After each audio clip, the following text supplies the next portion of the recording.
Marhaba, bienvenue à Marrakech pour ce nouvel épisode d'Africa's Bright, l'émission qui met en lumière celles et ceux qui font briller l'Afrique dans le domaine du business, du sport et de la culture.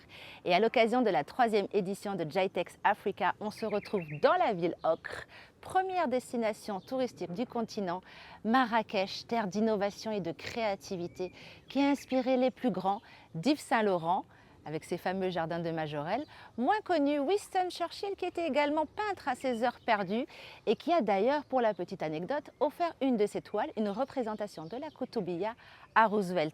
Joséphine Baker également, jusqu'à notre hôte Mahi Binebine qui nous ouvre les portes de son jardin et de son univers, un des artistes contemporains les plus influents du continent.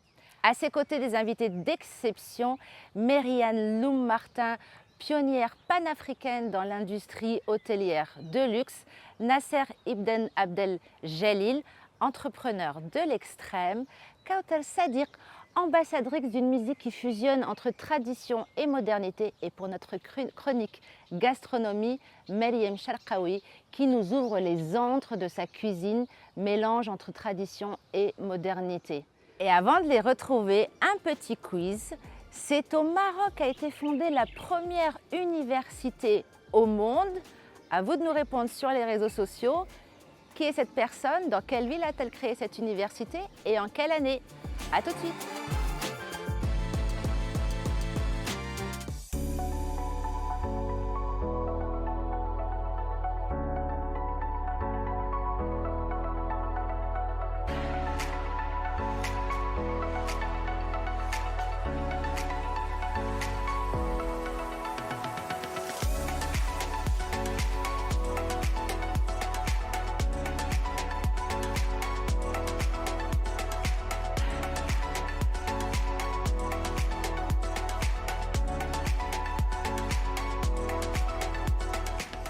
We are here with 7 Korean startups. The foundation supports the Korean startups to look for the local partners and to look for the new opportunities here. Because African startup ecosystem is very vibrant, I think, because of the population of the youth, and then they are very active to create new ideas to solve the social problems in their countries. So we are very interested in the startup ecosystem in this country. So I want to connect the Korean technology and the African human resources. I think this can be a new types of the co-innovation between two sides. We have solutions for like kill germs and viruses by using oxygen. So no chemical required to kill germs and viruses. We can using this one for like fruits and veggies and also water treatment. There are so many different applications that we can using it. One thing I really want to like do in here, we wanna introduce the technology, and also we can support the like community and government in African area. That's the reason why I'm here. So basically, we are supporting the one of a community. We constructed. We call the solution is WAFED, Water, Food, Energy Distribution. This facility can support energy, electricity, and also drinking water by our technology. And also what we can make money, we are distributing their fruits and veggies. We process it, we disinfect it, and we pack and ship to the Europe and other countries. So we can get a lot of money. After then, we're gonna like turn back to the like farmers and like communities. It's kind of like win-win business model. That's the reason why we introducing this one, and we support the communities and people in Africa. So we really want to making business model, not only just giving the technology. No, we have a sustainable business model with the deep tech technology to supporting the communities and help the African countries. Et c'est avec Mary-Anne Loum-Martin que nous ouvrons les festivités. Mary-Anne, bonjour, merci d'être avec nous. Vous êtes la hôtelière et fondatrice du Jnan Tamsna et vous militez pour une représentation de l'Afrique dans l'industrie du luxe, de l'hôtellerie du luxe plus précisément.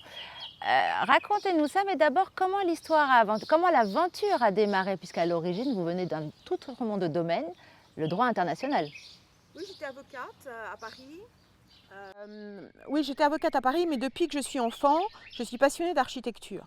Je suis passionnée d'architecture parce que j'ai une culture plurielle et en plus j'ai toujours beaucoup voyagé et ce qui me passionnait c'était l'architecture comme reflet d'une culture.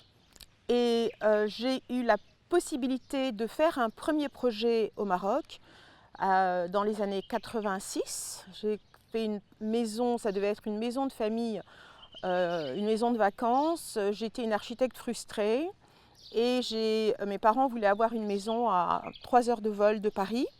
Et mes parents voulaient avoir une maison à 3 heures de vol de Paris. Et j'ai dit, et j'ai fait une première maison. Et j'ai réalisé que pourquoi ne pas en faire un business? Et c'est comme ça en fait que j'ai mis un pied dans le domaine. C'était pas de l'hôtellerie, mais c'était, en fait j'en ai fait plusieurs. C'était une façon d'être en connexion avec la formidable culture du Maroc à travers des vacances très haut de gamme. Et c'est comme ça que ça a commencé. Et j'ai eu une presse absolument hallucinante à laquelle je ne m'attendais pas du tout. Mon premier client a été Brad Pitt et il a dit à tout Hollywood, c'est seulement comme ça qu'on peut aller au Maroc. Et ça ne désemplissait pas, jamais. Ma mère me téléphonait excédée en me disant quand est-ce que je peux aller en vacances chez moi. Et je lui disais peut-être dans 7 mois, il y a 3 nuits de libre, mais ne rate pas ton vol, je ne peux rien faire pour toi. Et voilà, c'est comme ça. Alors j'étais avocate à Paris, j'avais formé le personnel à un produit très très spécifique. Et puis c'est comme ça que les choses se sont passées, mais je n'avais pas du tout l'ambition d'aller plus loin. Et puis il y a eu des grèves en France qui s'appelaient les grèves Juppé en 95. Et à ce moment-là, je me suis dit, mais qu'est-ce que je fais ici? Puisque de toute façon, ça n'arrêtera jamais.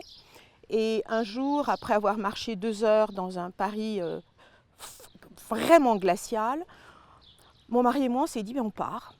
Et où partir? Et bien, l'été d'après, on est venu s'installer au Maroc en 96, à l'essai, et on n'est jamais reparti.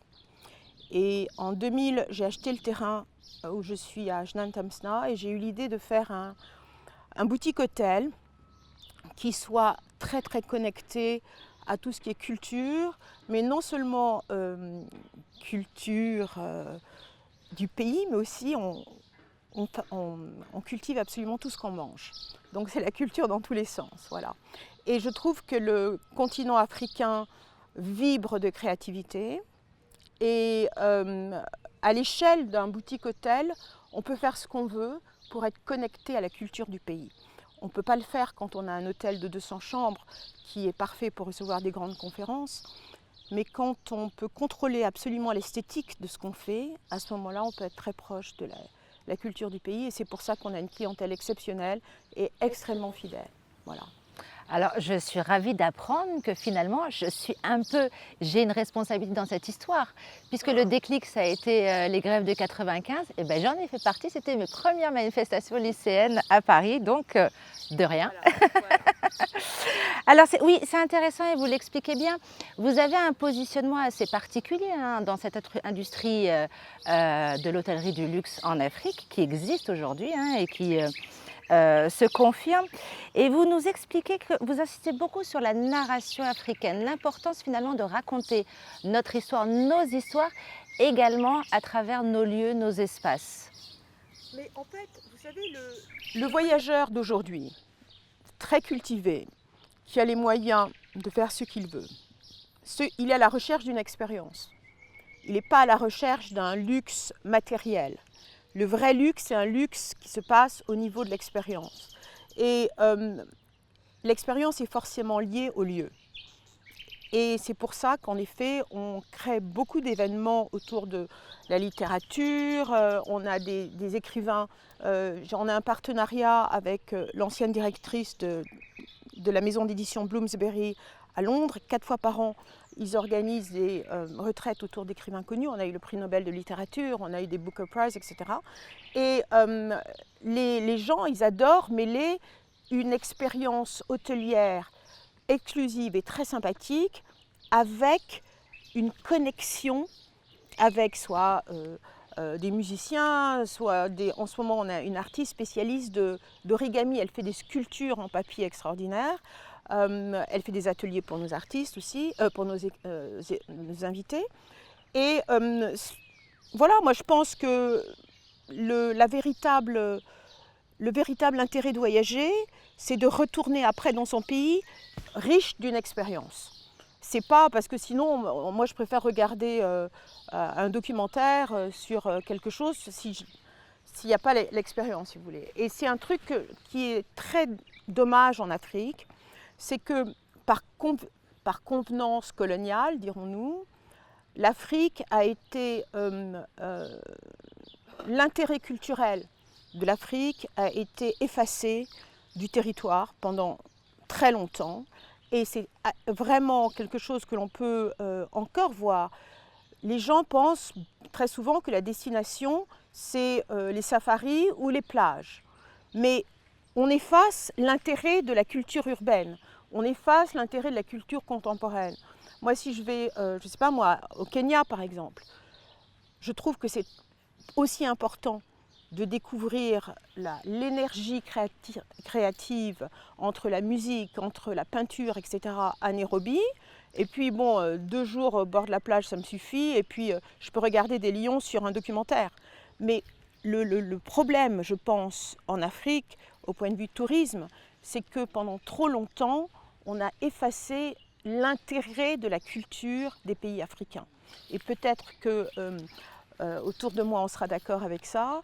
Et je pense que c'est ça qui a empêché aussi beaucoup le tourisme de se développer. C'est que finalement, si vous allez dans les pays, en Afrique du Sud par exemple, ou au Kenya, ben, tous les lodges appartiennent à des blancs kenyans ou à des blancs sud-africains. C'est rarissime. Alors il y en a 1 ou 2 qui appartiennent à des gens du pays, mais c'est rarissime. Et ces gens qui sont propriétaires de lodges, eh bien évidemment, ce n'est pas leur culture. Donc ils ne vont pas parler de l'art contemporain au Kenya parce que ce n'est pas quelque chose qui les intéresse. Alors justement, ça c'est aussi parce que nos entrepreneurs, nos investisseurs n'ont pas forcément l'envie, comme vous, d'investir dans effectivement non seulement un établissement hôtelier, mais un établissement hôtelier qui soit en harmonie et qui fasse la promotion aussi des codes culturels locaux. En fait, je pense que les investisseurs hôteliers en Afrique sont des personnes qui ont plutôt une mentalité de financier. Donc, le côté culture, ils s'en moquent. Et ils ne voient pas, au contraire, ce que cela peut apporter comme impact social, le nombre d'emplois que ça peut apporter en développant des connaissances acquises et en développant l'acquisition de nouvelles connaissances. Moi, ce qui me passionne, par exemple, c'est de pouvoir travailler avec des artisans, particulièrement avec des artisans femmes, qui savent, par exemple, dans ce pays ici, elles savent très bien broder. Mais elles ne vont pas forcément savoir broder avec les codes qui vont plaire à une clientèle occidentale. Et je vais vous donner un petit exemple. Il y a quelques années, j'avais été assistée à une foire organisée par le Peace Corps. Vous savez, c'est un truc américain où des jeunes américains, pas forcément jeunes, sont envoyés en pleine campagne pour aider les gens à développer des business. Alors, les étudiants du Peace Corps, ils sont formidables, mais ils n'ont aucun sens de l'esthétique. En général, ils sortent de sciences politiques ou de développement international et des choses comme ça. Et à cette petite foire, j'ai vu des femmes qui avaient fait des broderies. Le talent était là, mais les couleurs étaient épouvantables, mais invendables. Et justement, c'est très intéressant et c'est important, hein, ce point. Le tourisme, c'est un secteur stratégique en Afrique, notamment comme l'agriculture, parce que c'est non seulement un secteur qui crée de la croissance, donc des points de croissance, mais c'est surtout un fort pourvoyeur d'emplois, notamment pour les femmes et les jeunes. On change de décor, mais on va rester dans cette intensité-là et puis on va prendre de l'altitude. Vous êtes encore un entrepreneur, du moins vous l'étiez, vous étiez dans la finance et puis vous avez effectué un virage extrême, et je choisis mon mot puisque vous avez fait un virage vers les sports extrêmes. Alors on est avec Nasser qui a juste gravi l'Everest entre autres, avant d'aller s'aventurer dans le pôle Nord, le Kilimandjaro. Il va nous raconter, il a fait plein de choses. Et cette quête du dépassement de soi, il l'insuffle aujourd'hui en accompagnant des entrepreneurs qu'il va accompagner à travers des conférences, des coachs, etc. en tant qu'écrivain. Alors moi, je veux comprendre d'abord comment elle commence l'histoire, pareil. Pourquoi? Qu'est-ce que vous êtes allé chercher au sommet de l'Everest? Pendant 5 heures, je pense qu'on cherche tous du sens à donner à notre vie. Alors c'est vrai que moi j'étais banquier à New York, donc on va dire c'était un objectif professionnel qui était plutôt accompli pour le jeune que j'étais à l'époque. Mais souvent je pense qu'on se trompe d'objectif dans la vie. En fait, quand on est jeune, on suit parfois les objectifs de nos parents.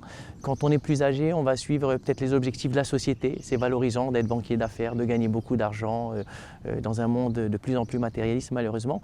Mais quand j'ai vraiment réfléchi à ce qui me faisait vibrer, moi c'était de revenir aux sources aussi, d'être entouré de mes parents, de fonder une famille, de faire beaucoup de sport. Et donc je me suis dit, c'est pas la vie que je voulais avoir. Et c'est comme ça que j'ai switché complètement. Je suis sorti de ma zone de confort. J'avais vraiment une passion pour l'alpinisme, donc j'avais gravi d'autres montagnes avant de gravir l'Everest. Et puis quand j'ai fait l'Everest, ça a été le déclic. Je me suis dit, quand on voit des gens mourir à côté de nous sur une montagne, on se dit si je devais mourir demain, est-ce que je regretterais pas ma vie? Et parce que souvent quand on a comme ça, on a des décisions à prendre dans notre vie, on les décale. Parfois on ne dit pas maintenant, je ne peux pas, j'ai des prérogatives, j'ai des enfants. Mais finalement on continue à les décaler d'année en année, on se retrouve à 60 ans, 70 ans en se disant c'est pas la vie que je voulais mener. Et moi je ne voulais pas avoir ce regret. Et donc j'ai tout arrêté en commençant à organiser des treks au Maroc, à l'étranger. Donc j'ai fait une dizaine de fois le Kilimandjaro. Donc vous parliez du tourisme africain. Le Maroc est encore une fois une super plateforme pour aller en Afrique parce qu'avec la compagnie nationale qu'on a qui dessert beaucoup de pays africains, donc on peut aller en 5 heures, on est au Cap-Vert, on peut aller dans plusieurs pays africains magnifiques d'ailleurs pour faire de la randonnée ou du trek.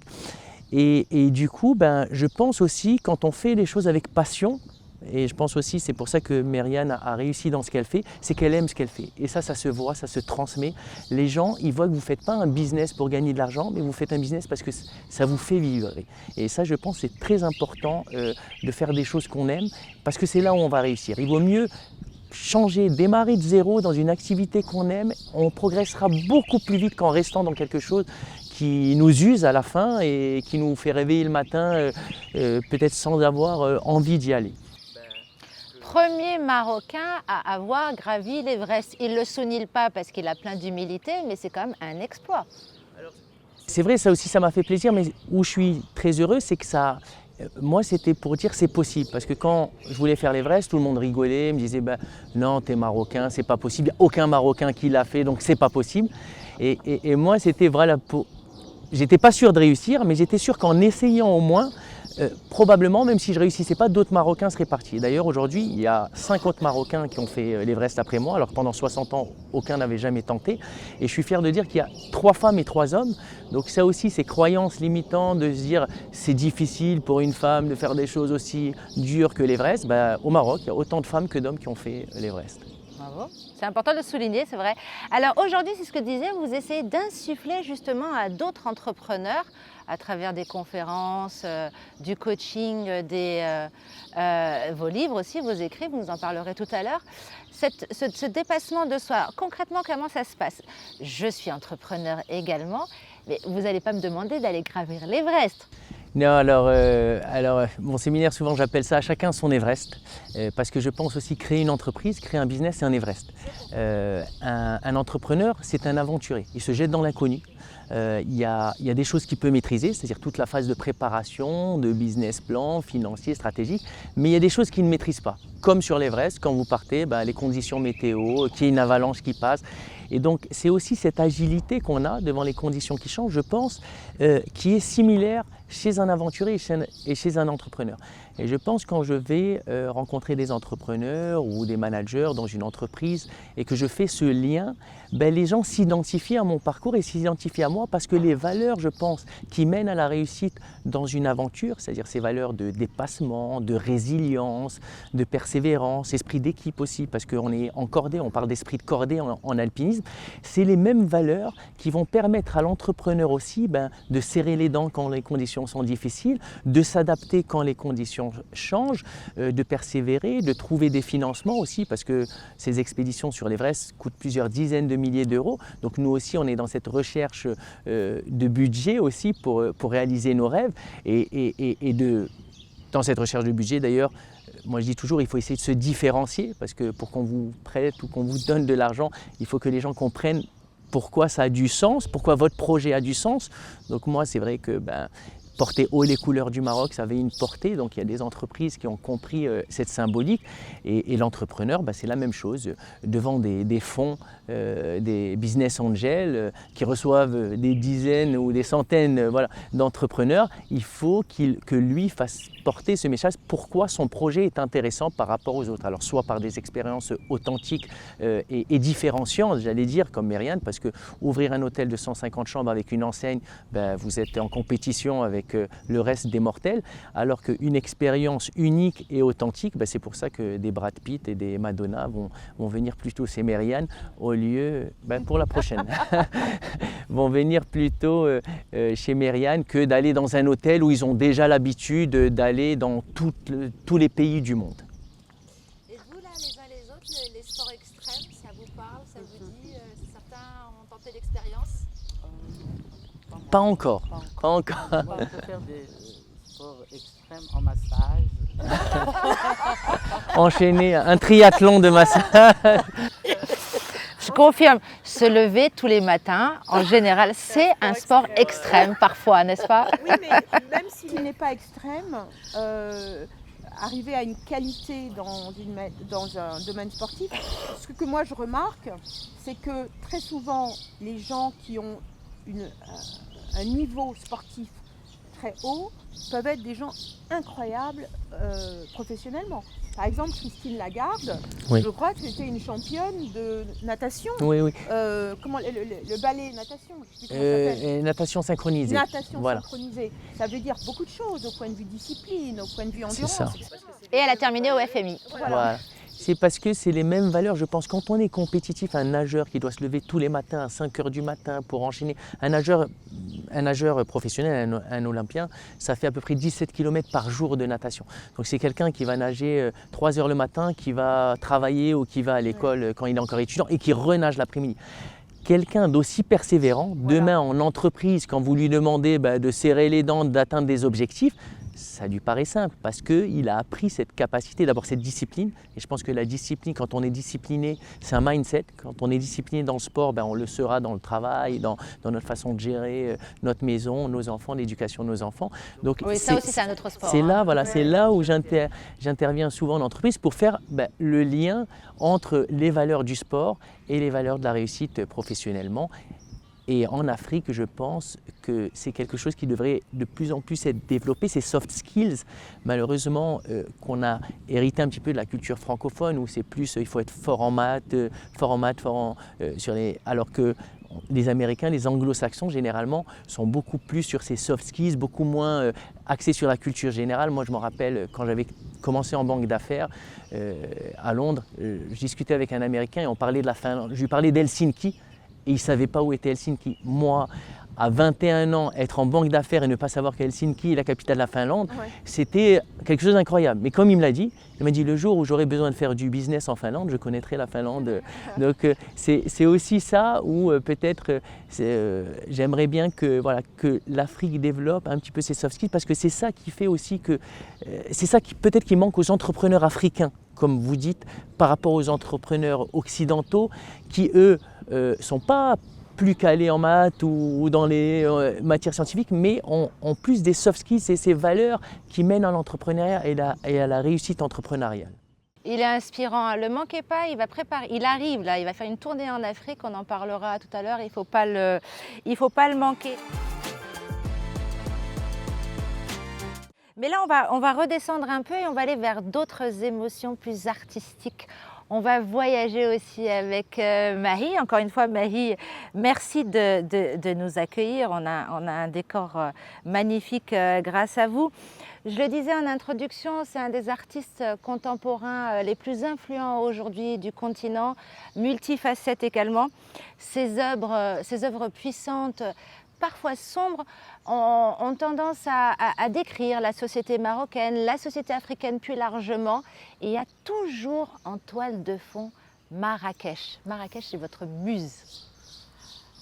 Marrakech est un personnage qu'on retrouve dans tous mes romans, parce que Marrakech, quand on voit le monde ici à Marrakech, quand on est ici, on n'a pas de mérite d'être artiste, parce que la ville est toute rouge. Les jardins majorels sont bleus, les jardins sont verts. Voilà, donc Marrakech, c'est une ville de couleurs. Et c'est une ville aussi de légende. Moi, j'ai grandi au fin fond de la Médina et j'ai passé tous les matins par la place Jemaa el-Fnach. Je m'arrêtais à la ronde du compteur et j'arrivais en retard à l'école. Et à Marrakech, le compteur, il ne te dit pas la ville est rouge parce qu'il y a des peintres en bâtiment qui ont du talent, ils ont trouvé la bonne couleur. Non, il dit que le jour où on a planté la Koutoubia au cœur de la ville a tellement saigné qu'elle a répondu. Voilà, c'est comme ça qu'on pense à Marrakech. On ne pense pas à... C'est une ville de rêves, de contes. Et moi, il me suffit de m'asseoir dans un café pour qu'on vienne m'offrir un roman, le sujet d'un roman. Mais vraiment, hein, c'est une ville inspirante. C'est une ville qui m'habite plus que... Je l'habite parce que je suis parti très longtemps. Je me suis installé en France pendant 17 ans, puis à New York pendant 5-6 ans. Et bien, je suis revenu. Je suis revenu chez moi à la maison et c'était un peu pour recoller un peu les morceaux parce que... Et je suis très heureux d'être à Marrakech. Et on est d'autant plus heureux que vous soyez revenu, mais c'est intéressant parce que justement vous avez été puiser d'autres inspirations. Mais ceci dit, vous avez failli peut-être rater votre vocation parce qu'à l'origine vous aussi, vous étiez dans un tout autre domaine, les mathématiques. Alors, ma mère, secrétaire, 7 enfants, avec payé au lance-pierre, c'est-à-dire avec rien. On n'avait pas grand-chose à manger. On vivait au fin fond de la Médina. Mon père est parti. Et elle s'est retrouvée à 40 ans avec 7 enfants. Et à 40 ans, elle n'avait pas le baccalauréat. Elle a fait 2 années de capacité en droit. Elle a eu l'équivalence. Elle a été à l'université. Et de secrétaire, elle est devenue chef de service dans son petit ministère. Et alors, ma mère, si je lui disais je veux chanter ou je veux danser, elle te donnait 2 claques, elle te dit va à l'école. Non, il n'y a pas. Et ce que disait Myriam tout à l'heure, encore aujourd'hui dans ce pays, on pense que la culture n'est pas importante. La culture en France fait mieux rapporte plus que l'automobile. Des villes qui étaient moribondes comme comment ça s'appelle, Bilbao, et on met un musée et ça devient et ça renaît. La culture est fondamentale. Donc j'avais pas d'autre choix que de faire des études. Donc elle m'a envoyé à l'internat pour m'enfermer, pour m'éloigner de mes amis musiciens parce que quand j'étais petit, je voulais devenir chanteur de charme. C'est joli. Mais oui. Et du coup... C'est pas trop tard. À mon âge, ça devient un peu compliqué. Puis de Rabat, de 3 années d'internat, qui était comme une prison, je me suis dit, pour échapper à cette prison, c'est de bien travailler. Et j'ai bien travaillé. Et je me suis retrouvé à Paris, j'ai fait des études de maths. Et puis je suis devenu prof de maths à Paris pendant 8 ans. Mais en fait, j'avais pas envie d'être prof de maths. D'ailleurs, mes 3 filles, elles détestent le fait que je sois prof de maths parce que je les ai suivies. Et puis voilà, et une fois que j'étais à Paris, j'enseignais pendant 15 heures par semaine, enfin 15 heures par semaine. Et donc là, il y a eu des rencontres. J'ai rencontré des écrivains, des peintres. Et je me suis dit, finalement, c'est ça que je veux. Ça a réveillé en vous votre fibre artistique. C'est ça, et puis il y a un ami écrivain, un espagnol, qui s'appelle Gomez Arcos, et il a compris qu'il y avait un artiste là-dedans. Et il m'a dit, je lisais beaucoup, hein. Ça, avec ma mère, on ne pouvait pas faire autrement. Depuis 6 ans, tout le monde lisait. Et donc, à l'époque, on s'écrivait des lettres avec mon ami Agustine. Et un jour, il m'a dit, tu as une jolie plume, tu devrais écrire. Et j'ai dit, mais écrire quoi? Il m'a dit, je sais pas, fouille dans l'histoire de ta famille, tu vas trouver des fils qui dépassent. Et tire sur un fil et fais une pelote. C'est ça un roman, raconte.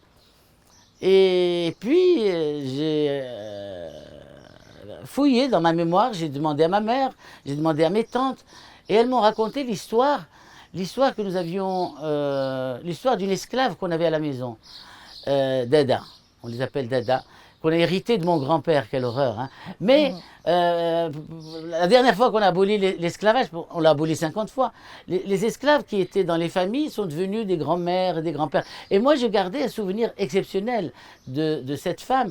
Je dormais vraiment à l'intérieur de sa gondora contre ses seins, et j'ai encore son odeur. Et j'ai raconté l'histoire de cette femme depuis le jour où on l'a rasiée de son village natal jusqu'au jour de sa mort. Et ça a été mon premier roman, Le sommeil de l'esclave, qui est en 92 déjà, mon Dieu.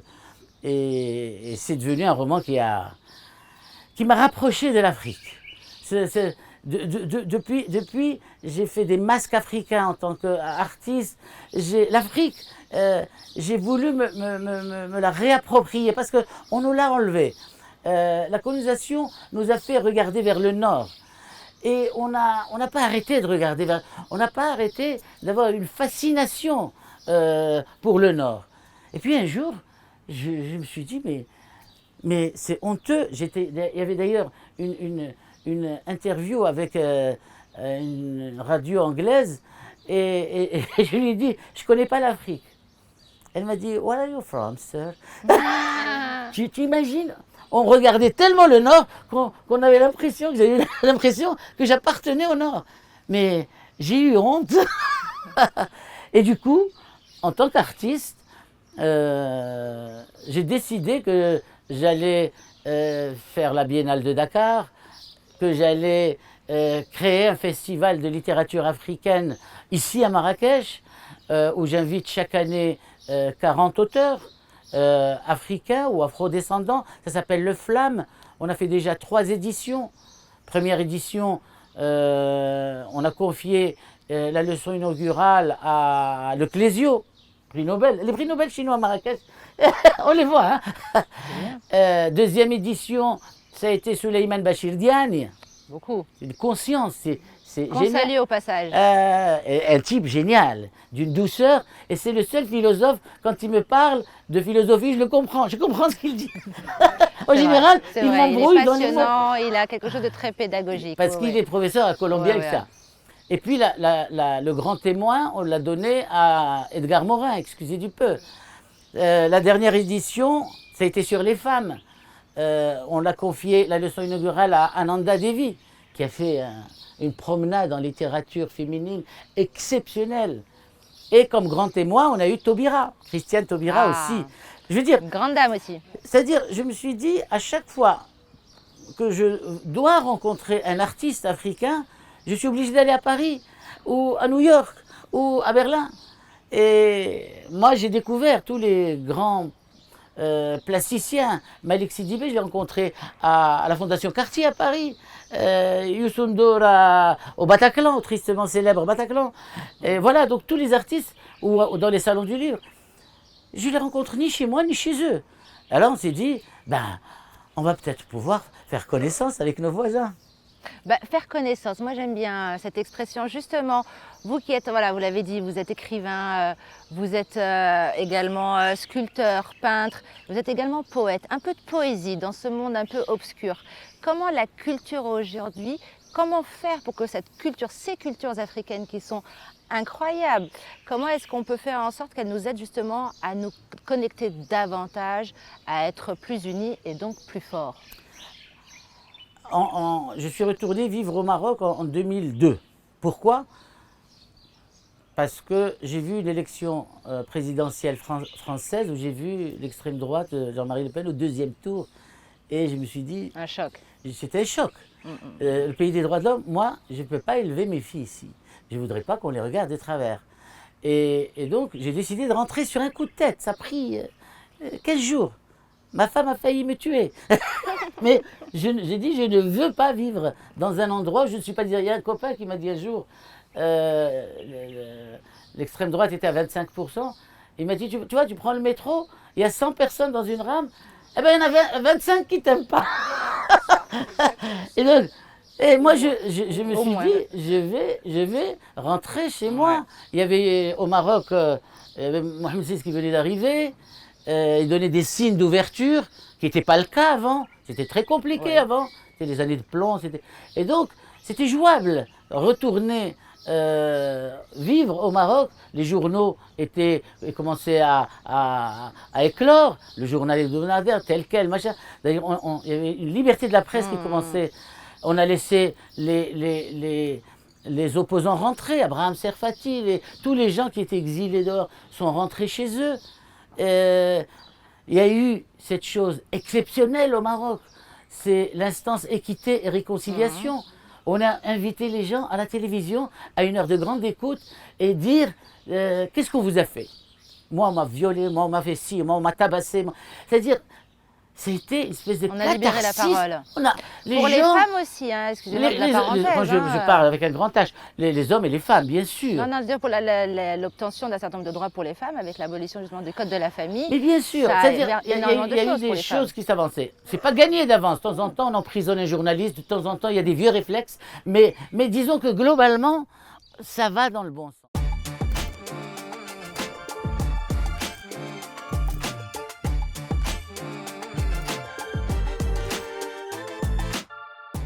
On va rester dans la culture, on va vers la musique avec Kauthar Sadi qui est donc voilà à l'image de sa musique.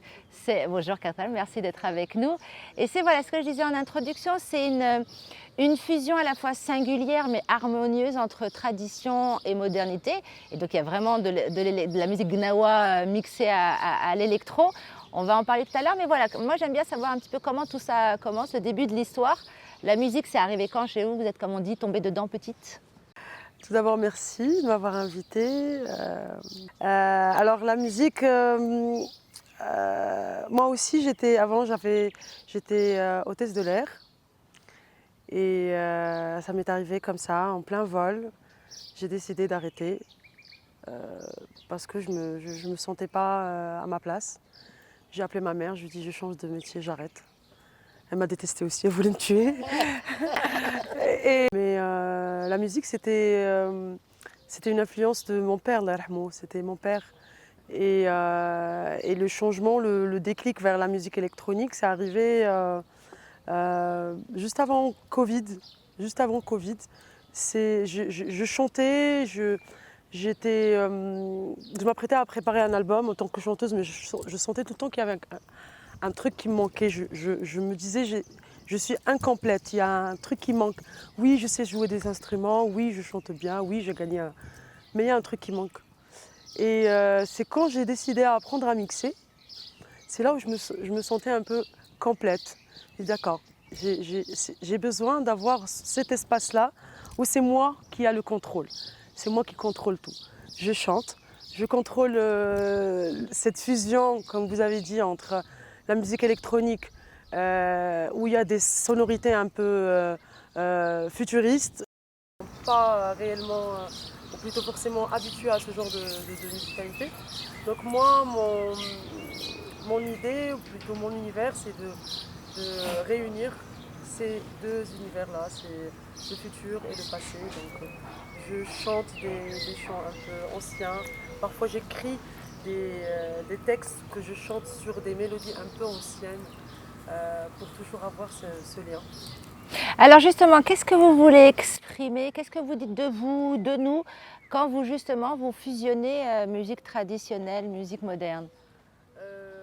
Je dis que je parle des Amazirs, moi je suis une Amazir. J'essaye de donner aux futures générations une idée sur ce qu'on avait aussi, mais avec une touche assez moderne, pas assez moderne, très moderne. Parce que dans mes concerts dernièrement, les gens ne s'attendent absolument pas à m'écouter un son marocain sur des sonorités Afro House ou Electro House ou Melodic House. Donc voilà, c'est assez trippant. J'ai une surprise, j'ai des visages vraiment surpris, mais après agréablement surpris. Oui, c'est ça, bah, je confie, je partage, parce que justement, je vous ai un petit peu googlisé, du coup, j'ai écouté ce que vous faisiez. Et c'est vrai que la musique électronique, moi, ça ne me parle pas trop, je suis peut-être un peu old school, mais effectivement, ça surprend. Et puis après, on est vraiment pris dedans et c'est hyper, en plus, ça booste, hein, clairement. Et puis, il y a quand même les rythmes derrière qu'on reconnaît et qui sont du coup remis au goût du jour. C'est hyper sympa. On aura d'ailleurs l'occasion de l'écouter tout à l'heure pendant le live. Et puis, je me pose quand même une question, parce que oui, c'est vrai que sur la scène internationale, on commence à avoir des femmes DJ, des DJs, je ne sais pas si vous aimez l'expression. Est-ce qu'aujourd'hui, au Maroc, il y a une place pour les femmes dans la musique en général, dans la musique électronique notamment? Je dirais on a un petit manque dans ce qui concerne la musique urbaine. On n'a pas beaucoup de femmes. En ce qui concerne la musique électronique, on a un vrai manque. Vraiment, comme j'ai dit avant, la culture de musique électronique, elle n'est pas encore ancrée chez les Marocains. Surtout chez les Marocains. Si on parle par exemple d'Afrique, si on va au Kenya, par exemple, la musique électronique, l'Afro House, c'est un style qui est répandu, on l'écoute même à la télé, en Sud-Afrique aussi. Mais si on parle de femmes dans tout ça, on a un vrai manque, mais il y a des collectifs là qui commencent à faire des formations, des ateliers pour des filles. Et je vois qu'il y a beaucoup de filles de plus en plus qui essayent d'apprendre à mixer et de découvrir ce style musical, donc ça fait plaisir. Et Kautar, avant de t'écouter, est-ce qu'on peut te voir justement dans les semaines qui viennent, les mois prochains, pour ceux qui voudraient te suivre? J'ai un festival cet été à l'étranger, j'ai une tournée au Canada et je lance mon album. Ah! Mais un album qui est afrobeat, qui n'est pas afro house, qui n'est pas électronique. Je reviens à la chanteuse. Mais c'est moi qui a produit cet album. Bravo! J'ai écrit pendant 5 ans. Excellent. Eh bien, on ne manquera pas de l'écouter. Merci à tous. Merci.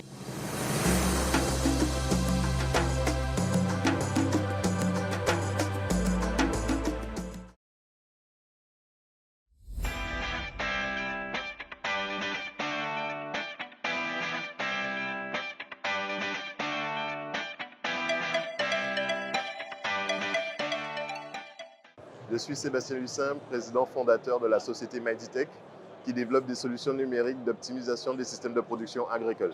Donc on développe des solutions hardware et software au bénéfice des agriculteurs afin de limiter la pénibilité de leur travail et d'optimiser leur production. Alors j'ai créé la société en 2017 et dès 2019, on a eu l'opportunité de travailler avec le Togo et le ministère de l'Agriculture du Togo sur tout ce qui est station météo et analyse des causes du changement climatique. Et ensuite, par opportunité, on a pu avoir des contacts au Bénin et aller travailler au Bénin. Et comme ça, toutes les technologies en fait, qu'on a développées en Guadeloupe, en milieu tropical, avec certains types de cultures et certaines difficultés, se sont retrouvées ultra compatibles avec l'écosystème et le contexte africain, et notamment Togo et Bénin. Donc on a commencé en effet à travailler sur ces coins-là, avec des recrutements d'équipes, de la formation et de l'installation de matériel sur des exploitations. Et en fait, notre priorité, c'est d'arriver et d'impacter les agriculteurs directement sur leur quotidien. En fait, l'agriculture est un métier très pénible, dans une grosse crise des vocations d'ailleurs. La population vieillissante, les jeunes ne veulent pas travailler ce métier-là. Et nous, un de nos objectifs, c'est de faire en sorte de le rendre moins pénible et beaucoup plus accessible, et de faire en sorte que ce métier soit mieux rémunéré.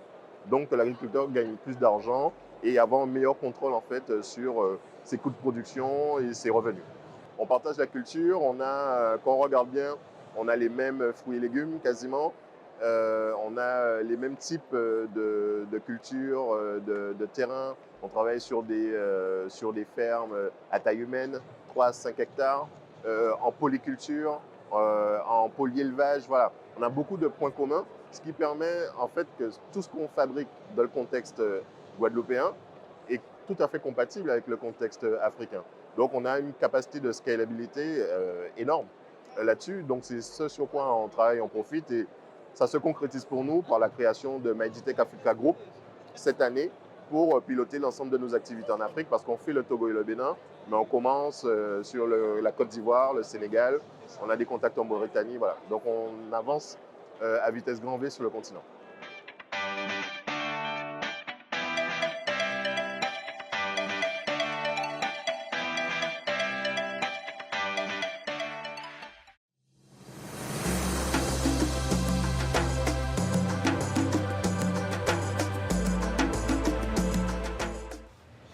S'il est un domaine où l'Afrique rayonne et le Maroc en particulier, c'est bien celui de la gastronomie.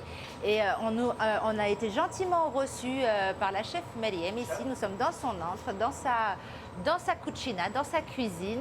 Elle va nous raconter son parcours et vous verrez que Meriem aujourd'hui habille, harmonise la cuisine traditionnelle et moderne avec voilà, les codes de la grande gastronomie.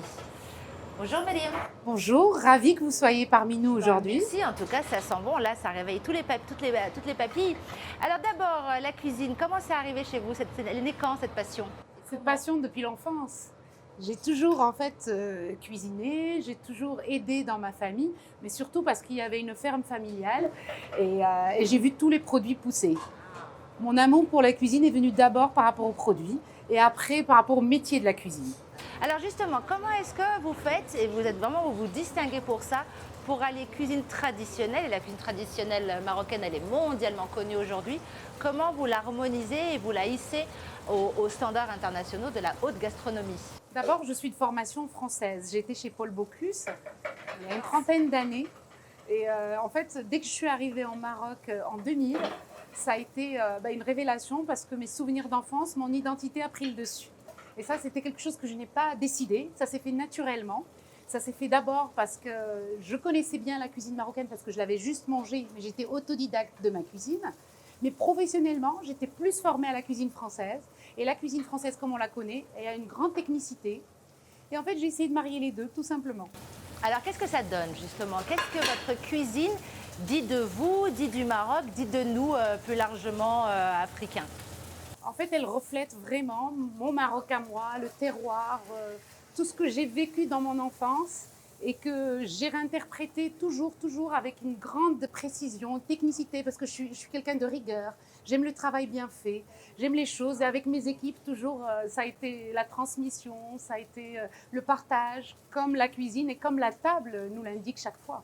Et cette cuisine, elle reflète ça. Elle est différente de ma cuisine, qui est la cuisine marocaine contemporaine, que j'ai fait il y a quelques années. Ça veut dire que je prends n'importe quel plat marocain, je réintègre de la technique, mais le goût reste marocain 100%, parce que la ligne de conduite est marocaine. Donc nos mamans valident. Oui, c'est ça, parce qu'au début, on m'a critiqué, on m'a beaucoup contré. Oui, mais par la suite, en fait, ils ont été curieux de savoir comment c'est la cuisine, comment en fait ils ont goûté d'abord, et à partir de là, c'était plus facile. Alors là, elle a fait un geste très très rapide. C'est la base de la cuisine méditerranéenne. C'est sainement et on mange local. On mange local, on mange vraiment avec les producteurs de la région, mais avec les coopératives aussi, parce qu'on va choisir nos semoules avec une coopérative qui est même pas à 40 km d'ici. Tous nos produits sont comme ça, et beaucoup de produits aussi de la mer, parce qu'au Maroc, on a aussi deux côtes entre l'Atlantique et la Méditerranée, et ça c'est une richesse pour nous. Et on retrouve en fait tout. Et moi, c'est vrai que je suis quelqu'un qui a beaucoup voyagé, vu un peu de tout, mais je reviens toujours à mon Maroc, à mon pays, parce que je trouve tout. Et je trouve que même les produits du terroir, ils ne sont pas assez connus à l'étranger. Et du coup, c'est à nous de les valoriser, c'est à nous de les... Comment est-ce qu'on peut valoriser encore davantage ces cuisines, ces traditions gastronomiques africaines, en les modernisant, mais en mettant en avant nos produits du terroir? D'abord, il faut la recette magique de la chef Meriem. D'abord, nos produits, il faut les exporter. Il faut que les gens les goûtent. Parce qu'ils ne vont pas venir d'eux-mêmes pour être curieux et dire bah, on aimerait bien goûter votre eau de fleur d'oranger. Non, c'est à nous de l'exporter au meilleur de sa forme, de montrer, de faire des démonstrations, en fait, de la valoriser. Et c'est ça ce qui va faire la différence. Et si on voit des pays aujourd'hui, par exemple comme le Japon, qui lui nous a emmené son sushi et tout, c'est parce qu'il l'a bien exporté. Il en a mis partout, il en a parlé. Mais c'est la communication de ce produit. Ça, c'est la base de tous les métiers, de tous les produits, la communication par rapport à nos produits, valoriser les gens qui travaillent la terre, parce que ça, c'est super important. Ces gens-là, nous, sans eux, on ne peut pas avoir des bons produits. Ce qui fait, on est souvent curieux, nous, en cuisine, d'aller voir comment le producteur il fait ça et que ça arrive à nos assiettes, jusqu'aux clients. Et ça, c'est toute une chaîne qu'il faut respecter et qu'il ne faut jamais nier ou industrialiser ou dire on va commercialiser à grande échelle. Au contraire, il faut commencer petit, mais grandir. Bravo, c'est une très très belle expression. Et le plat? Alors deux mots justement, dites-nous qu'est-ce qu'on va manger là? Là, c'est un Saint-Pierre au risotto avec des asperges et une chlorophylle de persil. La cuisine aussi doit être dans le bien-être. Et ça, c'est important. Alors, on mange avec les yeux, mais on mange des produits de saison. On mange aussi des choses qui sont bonnes pour la santé. Et c'est super important. Ça aussi. Eh bien, merci Meriem. Eh bien, aujourd'hui, le chef est une femme et c'est Meriem. Et donc, place à la dégustation. Merci beaucoup, Meriem. Je vous en prie.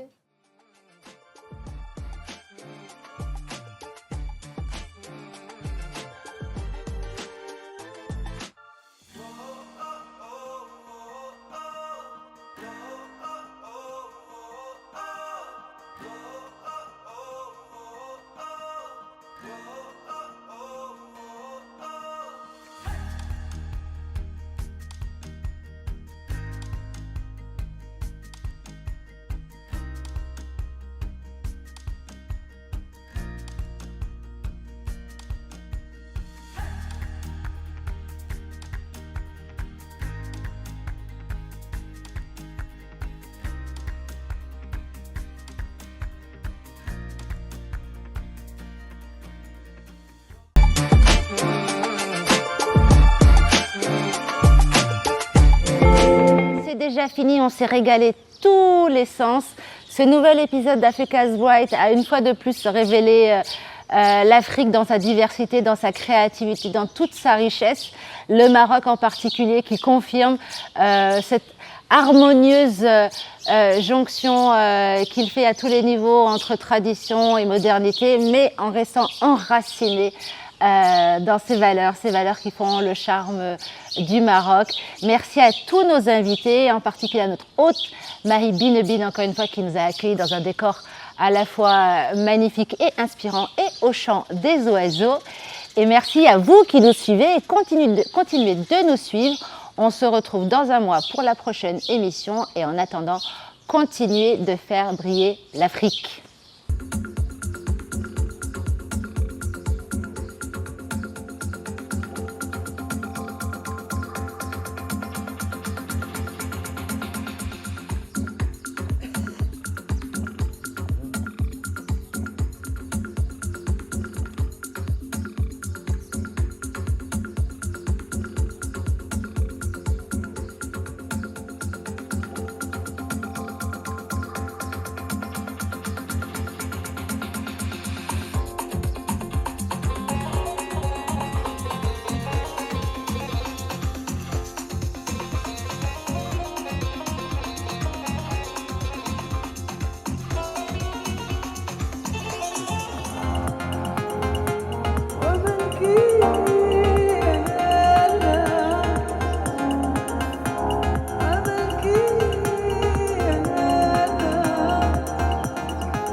Merci. Bravo.